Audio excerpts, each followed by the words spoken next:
धृतराष्ट्र और गांधारी का विलाप। हस्तिनापुर के राजमहलों में जब ये समाचार पहुंचा तो भारी कोहराम मच गया।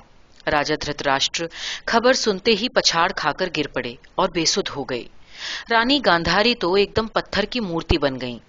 इस रनिवास में पिछले 18 दिनों में रोज ही 2-4 राजवधुएं विधवा होती रही थीं। अब दुर्योधन की रानी के विधवा बनने के बानक भी बन चुके थे। बस घड़ी 2 घड़ी में ये खबर आना ही चाहती थी कि युद्ध क्षेत्र में दुर्योधन की अंतिम सांस छूट गई। राजा धृतराष्ट्र 100 बेटों के बाप थे, लेकिन आज एकदम अनाथ हो चुके थे। विलाप करते हुए वे बार बार यही कहते थे कि हाय, मैंने भीष्म काका और विदुर काका जैसे सयानों की सूझ का लाभ न उठाया, इसीलिए मुझे आज ये दिन देखना पड़ रहा है। हाय, मैं अगर दुर्योधन को जुआ खेलने की आज्ञा न देता तो आज ये दिन मुझे देखना न पड़ता। वनवास के बाद जब पांडवों ने 5 गांव मांगे थे, तब मैंने यदि दुर्योधन की बात न मानी होती तो मुझे आज का ये दिन न देखना पड़ता। मुझसे बड़ा अभागा आज दुनिया में कौन है? अरे ये प्राण कैसे कठोर हैं कि ऐसे अशुभ समाचार पाकर भी अब तक मेरे शरीर से बाहर नहीं निकलते। मैं बहुत पापी हूँ।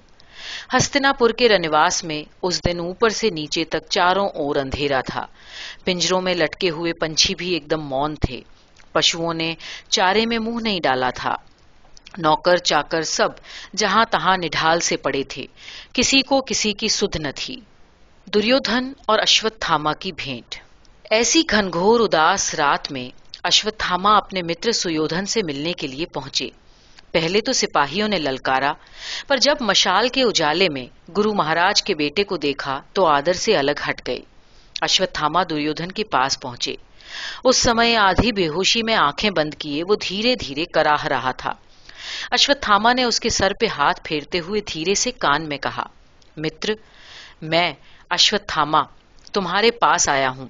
तुम्हारे मन में अगर कोई अभिलाषा बाकी रह गई हो तो मुझे बताओ, मैं उसे अवश्य पूरी करूंगा।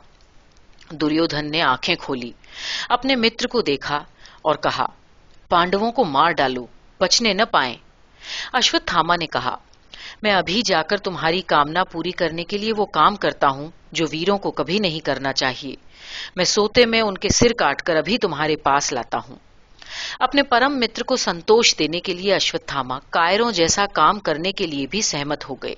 जब कोई दुर्घटना हो जाती है तो हर आदमी अपने अपने ढंग से प्रभावित हुए बिना नहीं रह सकता। अपने पिता की छल भरी हत्या के कारण अश्वत्थामा मन से कभी पांडवों को क्षमा नहीं कर पाए थे। दुर्योधन की सहानुभूति की आड़ में उनके मन में भी यही आया कि अपना बदला लेने के लिए मैं भी क्यों न छल करूं। वे तीनों उठकर चल दिए। आधी रात बीत चुकी थी। पांडव सेना जीत की खुशी में आज उतनी चौकस नहीं थी जितनी रोज रहा करती थी।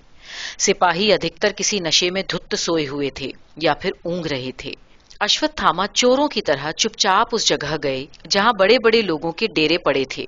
पांडवों का डेरा पहचानने के लिए अश्वत्थामा ने एक तंबू के आगे भाला लेकर घूमते सिपाही को जाकर दबोच लिया और कान में कहा, बड़े सरकारों के तंबू किधर हैं? बतलाओ। सिपाही ने घबराहट में हाथ बढ़ाकर दिखलाया। वो कहते ही उसका गला घुट गया। अश्वत्थामा इस समय उसे शोर मचाने के लिए जीवित नहीं छोड़ सकते थे। तलवार लेकर वे उन तंबुओं की तरफ बढ़े। चोर की तरह छिपकर प्रवेश कर गए। एक एक करके 5 तंबुओं में उन्होंने 5 पांडवों के सिर काट डाले और चले आए। वे सीधे दुर्योधन के पास पहुंचे और उन्होंने उसके कान में उत्साह भरे स्वर में एक साथ कहा, मैं 5 पांडवों को मार लाया मित्र, तुम अब सुख से मरो। दुर्योधन ने सुनकर एक बार आंखें खोली, मुस्कुराया। उसका दाहिना हाथ सरक कर अश्वत्थामा को प्यार से छूने लगा, किंतु उसके मुंह से कोई बोल न निकल सका। वैसे ही उसके प्राण छूट गए। पांडवों के मरने का हाल सुनकर दुर्योधन तो चैन से मर गया, लेकिन दूसरे ही पल अश्वत्थामा को ये जानकर बड़ी निराशा हुई कि उसने कुंती के बजाय द्रौपदी के 5 बेटे मार डाले थे। इस दुखद समाचार से पांडवों के शिविर में तहलका मच गया। ये सच है कि इस महायुद्ध में जहां सब पांडव भाई बच गए थे, वहीं उनकी अनेक संतानें नष्ट भी हुई थीं। अर्जुन का होनहार पुत्र अभिमन्यु मारा गया। हिडंबा राक्षसी से उत्पन्न भीम का परम पराक्रमी पुत्र घटोत्कच मारा गया और अब अश्वत्थामा ने द्रौपदी से उत्पन्न 5 भाइयों के 5 बेटे भी छल से मार डाले। रनिवास में जब ये खबर पहुंची तो द्रौपदी शोक के मारे बावली हो गई। उसे कोई किसी तरह धीरज नहीं बंधा पा रहा था। पांचों पांडव भी अपने बेटों के मारे जाने से बड़े दुखी थे। उन्होंने किसी तरह ये टोह पाली कि गुरु द्रोण का बेटा अश्वत्थामा ही उनके बेटों का हत्यारा है। अर्जुन अपनी प्रिय रानी को संतुष्ट करने के लिए भयंकर बदला लेने की भावना से अश्वत्थामा की खोज में गए। जब युधिष्ठिर को ये मालूम हुआ तो श्री कृष्ण और भीम को भी उनके पीछे पीछे रवाना किया। युधिष्ठिर ने श्री कृष्ण से कहा, हे केशव, देखना अर्जुन कहीं अश्वत्थामा की हत्या न कर डाले। कुछ भी हो, वो हमारे गुरु का बेटा है। बुरे लोगों की संगत में पड़कर उसके मन में भले बुरे कामों का विवेक नष्ट हो गया है। भीमसेन बोले, कुछ भी हो भैया, अश्वत्थामा को दंड तो दिया जाएगा। उसने ऐसा नीच कार्य किया है जैसा कोई वीर पुरुष कभी नहीं कर सकता। अश्वत्थामा आखिर पकड़ा गया। अर्जुन और भीम ने उसको खूब अपमानित किया, उसके सिर की मणि छीन ली। कृष्ण के कहने पर उसके प्राण बच गए। चलते चलते अश्वत्थामा हंसकर बोला, तुम लोग जीत तो अवश्य गए, पर तुम्हारे यहां भी कोई राजपाट भोगने वाला नहीं रहा। तुम्हारे सारे बेटे भी मारे गए। ये कहकर वो बड़ी जोर से हंस पड़ा। श्री कृष्ण ने उसे झिड़क कर कहा, अरे नीच, तू अपने मन के गुलगुले पकाना छोड़ दे। तेरी इच्छा कभी पूरी न होगी। युधिष्ठिर के बाद पांडवों की गद्दी पर स्वर्गीय अभिमन्यु की संतान बैठेगी। ये सुनकर अश्वत्थामा निस्तेज हो गया। श्री कृष्ण ने फिर कहा, अश्वत्थामा, तुम बार बार यही कहते हो कि भीम और युधिष्ठिर भाई ने मेरे कहने से छल करके तुम्हारे पिता की हत्या करवाई। तुमने ये क्यों नहीं देखा कि द्रोणाचार्य ने स्वयं अपने साथ छल किया। उन्होंने तुम्हारे मोह में पड़कर धर्म और अधर्म का विवेक खो दिया। तुम्हें राजकुमारों की तरह शान से रखने के लिए वे मन से न चाहते हुए भी दुर्योधन के साथ बने रहे। क्या उन्होंने अपने साथ ये कम छल किया? पुत्र का मोह सभी को होता है, पर तुम्हारे पिता ने इस मोह को इतना बढ़ाया कि तुम्हारे लिए ही जीने और मरने की प्रतिज्ञा करके वे अपनी कर्तव्य निष्ठा से गिर गए। भला ये कोई बात हुई कि एक पक्ष का महासेनापति होने पर भी तुम्हारे मरने की झूठी खबर सुनकर वे सारे युद्ध की चिंता छोड़कर हाथ पांव ढीले करके बैठ गए। अर्जुन का बेटा अभिमन्यु मरा, भीम का घटोत्कच, दुर्योधन का बेटा भी उसके सामने मरा, और कर्ण के मरने से पहले भी उसने अपने एक बेटे की मौत का समाचार पाया। पर इनमें से तो किसी ने भी अपने कर्तव्य पालन से मुंह न मोड़ा। परंतु तुम्हारे पिता तुम्हारे गलत मोह में पड़कर ऐसा न कर सके। शठ को शठता से मारना पाप नहीं होता। अश्वत्थामा, कृष्ण कभी किसी को अनुचित काम की सलाह नहीं देता। जाओ और अपने किए का दंड भोगो। अब तुम इस संसार में अकेले हो, निस्तेज हो, तपोभ्रष्ट भी हो। अब जीवित रहना, पुराने पापों को याद कर करके दुख भोगना, यही तुम्हारा सबसे बड़ा दंड है। महाभारत के इस कठिन युद्ध में तुमसे बढ़कर अभागा और कोई भी नहीं था। अश्वत्थामा ये सुनकर अपमानित होकर सिर झुकाए हुए चला गया। महाविलाप। लड़ाई का मैदान बड़ा ही मनहूस लग रहा था। पिछले 18 दिनों में जिस भूमि पर बड़े बड़े योद्धाओं के चमत्कारी कारनामे देखे गए, वहीं अब चीलों, गिद्धों, कौवे, गीदड़ और कुत्तों की लड़ाइयां मच रही थी।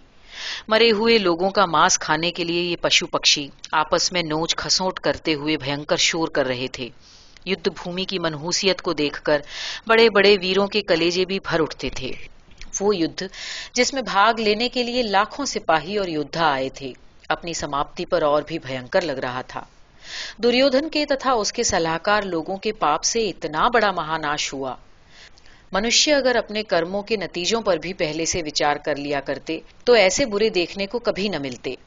युद्ध बीत जाने पर रिवाज के अनुसार रनिवास की औरतें और छोटे छोटे राजे सरदारों की पत्नियां अपने अपने स्वर्गवासी प्रियजनों का शोक मनाने के लिए आईं।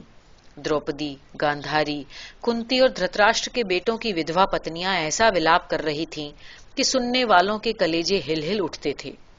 राजा युधिष्ठिर ने युद्ध भूमि की लाशों को जलाने और मरने वालों का श्राद्ध इत्यादि करने की आज्ञा दी।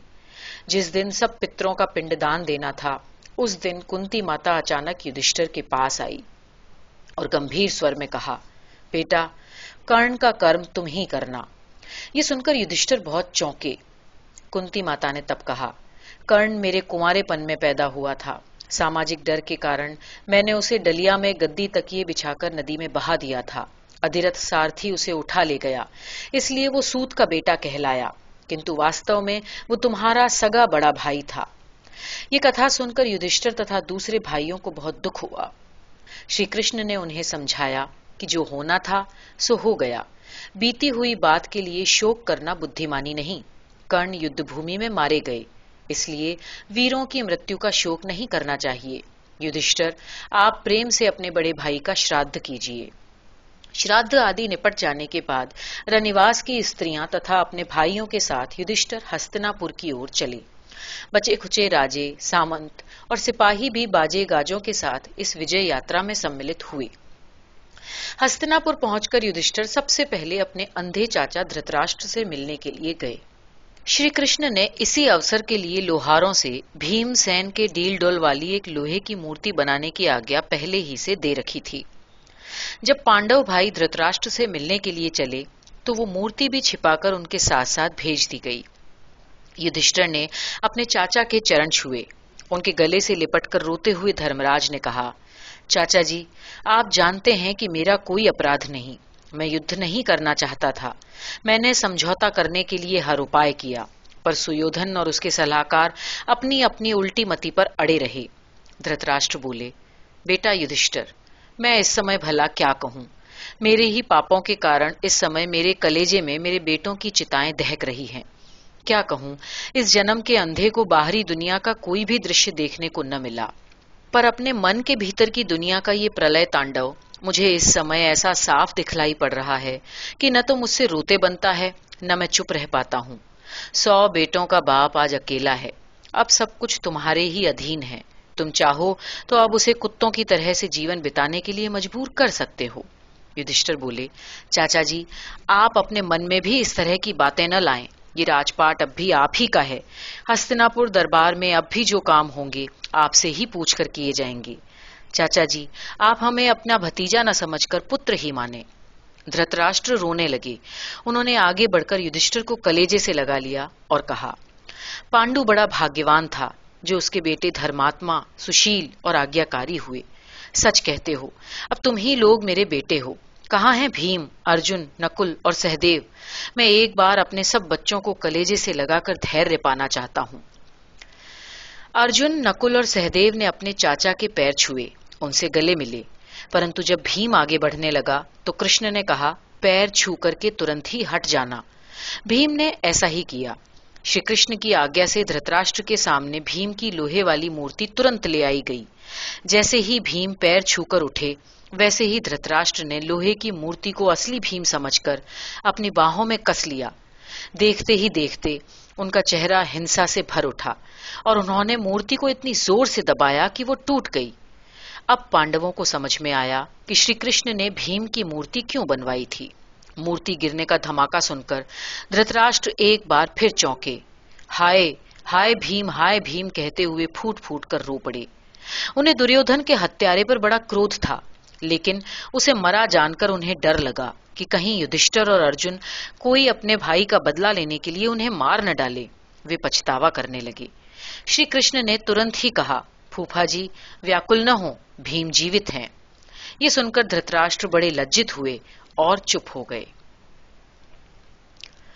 भीष्म पितामह से भेंट। हस्तिनापुर की राज्य व्यवस्था एक बार अपने हाथ में लेकर और नए सिरे से राजकाज चलाने का चौकस प्रबंध करके पांडव भाई भीष्म पितामह के दर्शन करने के लिए गए। अपने अंतकाल की प्रतीक्षा में पितामह तीरों की सेज पर लेटे हुए तप कर रहे थे। पुराने समय में हमारे भारत देश में ऐसे अनेक तपस्वी साधु हुआ करते थे जो नुकीली कीलें गड़े तख्त पर बैठकर या लेटकर तपस्या किया करते थे। भीष्म पितामह भी राजकाज में रहते हुए ऐसे ही तपस्वी थे, इसलिए अपने अंतकाल में वे बाणों की शैया पर ही लेटे। पितामह के सामने जाने में अर्जुन को बड़ी लज्जा मालूम होती थी। अर्जुन की आत्मा उसे धिक्कारती थी कि तूने शिखंडी की आड़ लेकर अपने बाबा को मारा, पर पितामह के कहने से ये उसे मालूम हुआ कि खुद उन्होंने ही श्री कृष्ण के पास ये गुप्त संदेश भेजा था कि अब मैं अधिक दिनों तक जीवित नहीं रहना चाहता, इसलिए आप शिखंडी को मेरे सामने लाइए। उसे देखते ही मैं अपने हथियार डाल दूंगा। इस प्रकार निरंतर बरसते अर्जुन के बाण अपनी काट न किए जाने के कारण मुझे अवश्य ही मार डालेंगे।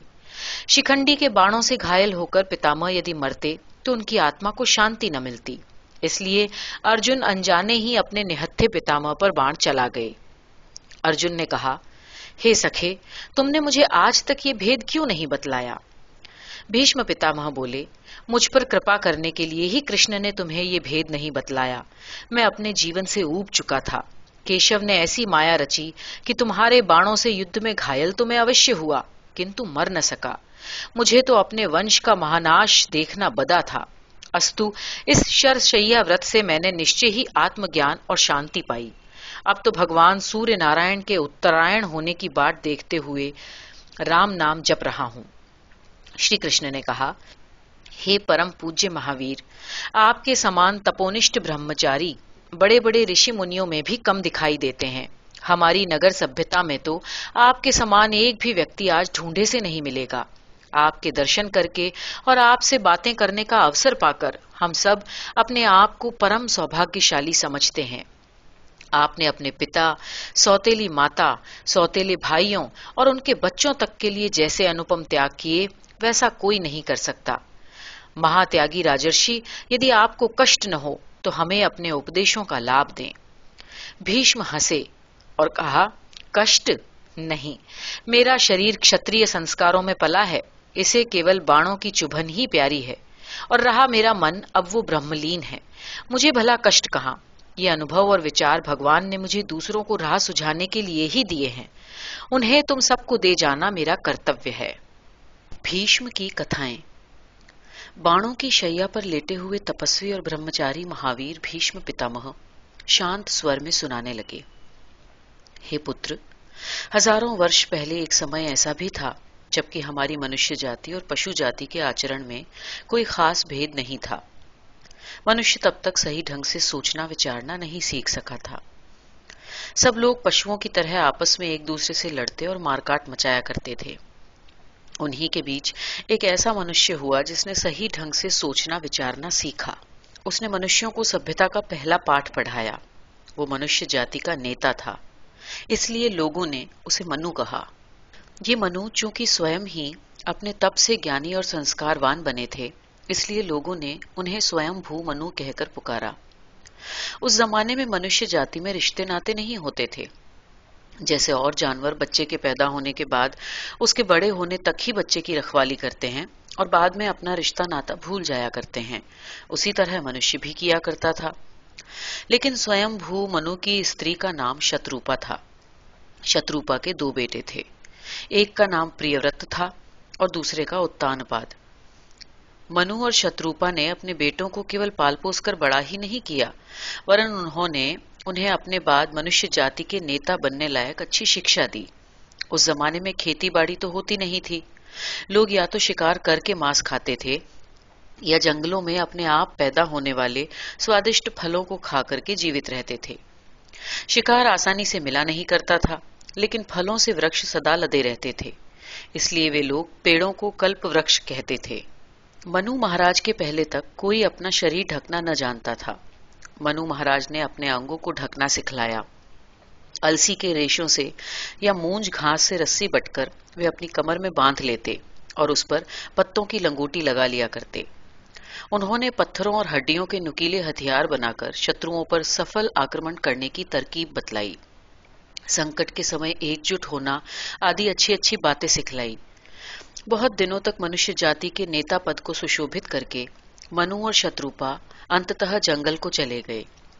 उन्होंने अपना राजपाट अपने दोनों लड़कों को सौंप दिया।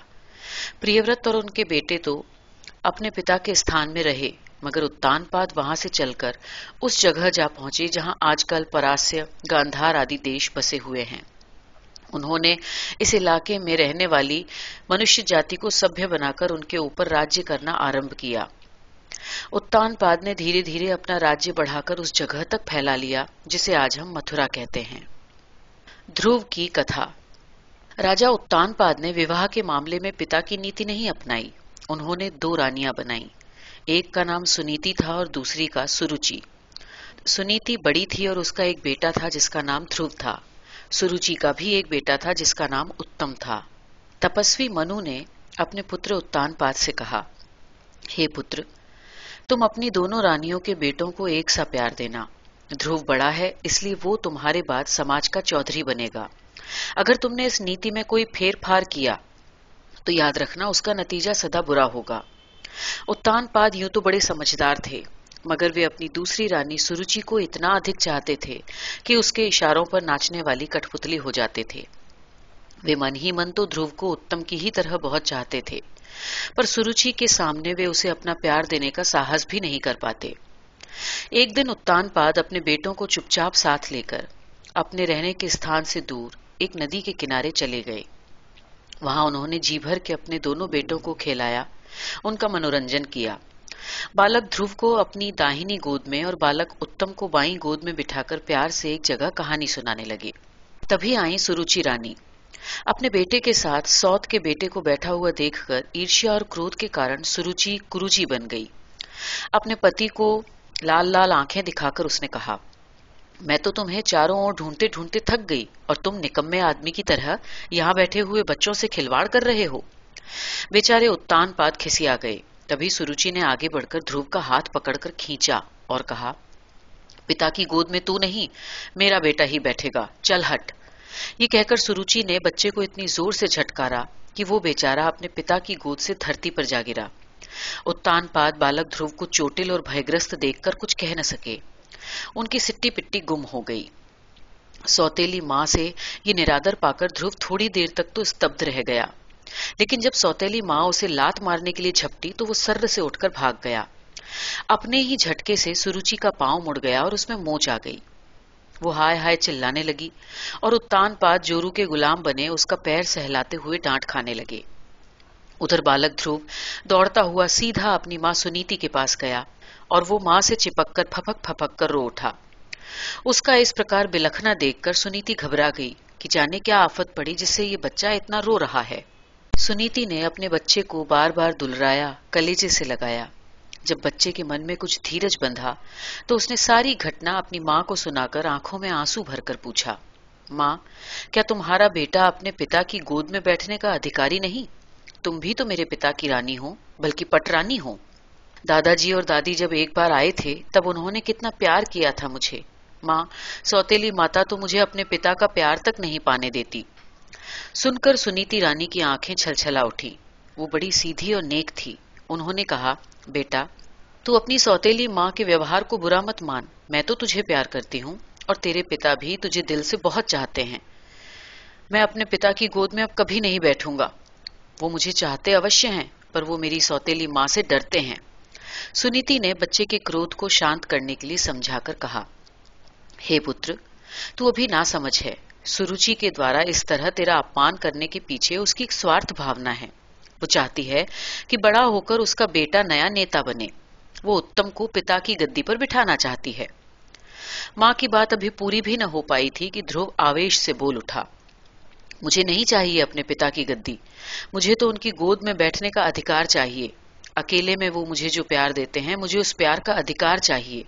बेटे की बात सुनकर मां ने एक ठंडी सांस भरी और कहा, गोद और गद्दी का अधिकार स्वार्थियों की दृष्टि में एक ही होता है। बेटा, तू उसे भूल जा। भगवान तुझे उससे भी ऊंचा आसन देगा। मां की बात सुनकर बालक ध्रुव आश्चर्य से अपनी मां का मुंह देखने लगा। उसने पूछा, पिता की गोद से ऊंचा आसन कौन सा है मां? परम पिता परमेश्वर की गोद। जिसे परमात्मा प्यार करने लगता है वो सारी दुनिया का प्यारा हो जाता है। वो लोगों के मन में आप ही आप श्रेष्ठ आदर का स्थान पा जाता है। तब मां, मैं अपने आप को परम पिता की गोद में बैठने का अधिकारी बनाऊंगा। मुझे परम पिता का ठिकाना बताओ। वो कठिन तपस्या से मिलते हैं मेरे लाल, तब मैं तपस्या करूंगा। वो कैसे होती है मां? 5 वर्ष के नन्हे बालक की बातें मां के कलेजे में मुक्का मार गई। सुनीति मन ही मन विचार में पड़ गई। एक ओर जहां अपने पुत्र की आत्म प्रतिष्ठा का सवाल उसके मन में आता था, वहां तो मन से वो यही चाहती थी कि मेरे बेटे को सबसे ऊंचा पद, परम पिता के दर्शन, वरदान और उनका अपार स्नेह मिले। परंतु दूसरी ओर मां का ममता भरा कायर मन डरता भी था कि कहां मेरा सुकुमार नन्हा मुन्ना तपस्या की कठिनाइयों को कैसे झेलेगा। लेकिन सुनीति अपने नाम के अनुसार ही सदा सुनीति पर चलने वाली थी। उन्होंने सोचा कि बच्चे की परीक्षा लेने के लिए हम अपने मन का भय चित्रित करेंगे। अगर वो भय से तप का मार्ग छोड़ दे तो अच्छा है, और यदि न माने तो आगे के उपायों पर विचार किया जाएगा। मां ने बच्चे को डराया, तपस्या में भूखे रहना पड़ता है। प्राणायाम सीखना पड़ता है और प्राणायाम में कोई गलती हो जाए तो आदमी पागल हो जाता है। इसके अतिरिक्त जंगल के जानवर, शेर, भालू आदि सताते हैं। काले नाग और अजगर चींटियों की तरह धरती पर डोला करते हैं। तपस्या करना और भगवान के दर्शन करना आसान नहीं। परंतु जितना ही सुनीति अपने बेटे को डराना चाहती थी, उसका हठ उतना ही प्रबल होता जाता था। उसने कहा, माँ, तुमने बहुत अच्छा किया जो सारी कठिनाइयां मेरे आगे बखान की, लेकिन मैं तुम्हें ये विश्वास दिलाता हूँ कि इन सारी कठिनाइयों को जीत लूंगा और परम पिता की गोद में बैठूंगा। तुम मुझे आशीर्वाद दो और किसी अच्छे गुरु की सेवा में डाल दो, जिससे योग मार्ग से मैं परम पिता को पालूं। रानी बोली, बेटा, मैं तुम्हें दूर देश में तुम्हारे पितामह के तपोवन में लिए चलती हूँ। उनसे बढ़कर सच्चा मार्ग तुम्हें और कोई न दिखला सकेगा। माँ बेटा चलते चलते स्वयंभू मनु महाराज के तपोवन में जा पहुंचे। मनु महाराज ने अपनी पुत्र वधू से सारा हाल सुना और ध्रुव को उचित शिक्षा दी और कहा, तुम मधुवन में जाकर तप करो, तुम्हें संसार में सबसे ऊंचा पद मिलेगा। बाबा के पैर छूकर और माँ से आशीर्वाद लेकर बालक ध्रुव दृढ़ निश्चय के साथ प्रभु का नाम जपता हुआ मधुवन पहुंच गया। वहां उसने सारे नियम साधने शुरू किए और जी लगाकर भगवान का नाम जपने लगा। उसने इतनी सच्चाई के साथ योग के नियमों का पालन किया कि उसकी ज्ञान शक्तियां जागे बिना रह न सकी। ध्रुव अनुभव करने लगा कि अब जंगल के जानवर उससे प्यार करने लगे हैं। उसे शेर से भी उतना प्यार था जितना मामूली कीड़े से। ध्रुव ने देखा कि सब लोग उसकी बातें सुनते और मानते हैं। ध्यान से बुद्धि सधने लगी, दृष्टि पैनी हुई और धीरे धीरे रात के तारों भरे आकाश में अपनी नजर साधते साधते ध्रुव ने देखा, और सब तारे तो चलते हैं मगर एक नन्हा सा तारा अपनी जगह पर अटल है। बस इसी नन्हे तारे से योग रचाकर उसने अपनी तपस्या और बढ़ाई। लगन और मेहनत से धीरे धीरे वो दिन भी आ पहुंचा जब परम पिता परमात्मा का प्रकाश उसने अपने अंदर देख लिया। बालक ध्रुव की ख्याति अब चारों ओर फैलने लगी। आकाश के उस नन्हे अटल तारे का नाम भी ध्रुव रख दिया गया। भीष्म पितामह बोले, जब किसी के मन में किसी अच्छे काम के लिए सच्ची लगन जाग जाती है तो वो अवश्य सफलता सिद्ध करता है, चाहे वो बच्चा हो या बूढ़ा।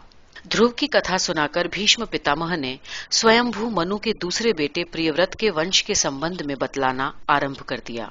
प्रियव्रत के वंश की कथा। प्रियव्रत का परिवार अपने पिता के मूल स्थान कश्यप सागर से कुछ दूर ऋषिकुल और बालाकाश नामक झीलों के आसपास की उपजाऊ भूमि में रहा करता था। प्रियव्रत के बेटे अभिनेत्र के समय में सब कुछ ठीक ठाक रहा, परंतु उसके बेटे नाभिराज के जमाने में बहुत सी प्राकृतिक हलचलें प्रारंभ हुईं। चूंकि वो काल हमारी पृथ्वी के निर्माण के लिए नया था, इसलिए उसमें जल्दी जल्दी परिवर्तन हो रहे थे।